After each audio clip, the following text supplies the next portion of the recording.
জানো তো আজকের এই কেকটা যে বোনটি আমাকে অর্ডার করেছিল সে আমাকে বলেছিল, দিদি আমার মা বাবার অ্যানিভার্সারি সামনে, তুমি তোমার মতো একটা সুন্দর কেক করে দিও, তবে এগলেস করো, আর ফ্লেভারটা তোমার যেটা সিগনেচার ফ্লেভার মানে হচ্ছে হোয়াইট চকলেট দিয়ে ভ্যানিলা ফ্লেভারের কেকটা ওটাই করে দিও, আর হ্যাঁ অনেক অনেক ফুল দিয়ে সাজিয়ে দিও কেকটা। তো আমি ভাবলাম একটা কেকের উপর কত ফুল দিয়ে সাজাবো আমি, তো সেরকম কিছু একটা ভাবতে হবে। তো সেটাই ভেবে আমি ছোট ছোট অনেকগুলো গোলাপ তৈরি করেছিলাম যাতে কেকের ওপর সাজাতে পারি। তো সেটা ভাবার পর আমি কেকটাকে দাঁড় তো করিয়েছিলাম সুন্দরভাবে, আমার ভালোই লেগেছিলো। তো কাস্টমার যখন নিতে এসেছিলো তার কি এক্সপ্রেশন, দিদি এত বড় কেক আমি কিভাবে নিয়ে যাব, যাই হোক সে অটো করে এসেছিলো আর খুব সুইট এবার নিয়েও গেছে। তারপর বাড়ি ফিরে সে আমাকে একটা ভয়েস নোট পাঠিয়েছে, কিন্তু ভয়েস নোটটা না কোনোভাবে আমার ফাইলসে গিয়ে সেভ হয়নি, তাই আমি তোমাদের সাথে আর শেয়ার করতে পারলাম না।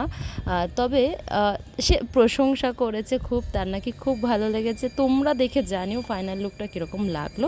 যদি ভিডিও ভালো লাগে তাহলে লাইক করে দিও, আর যারা আমার ভিডিও দেখছো অবশ্যই চ্যানেলটাকে সাবস্ক্রাইব করে দিও, সাপোর্ট করো আমাকে। হর হর মহাদেব।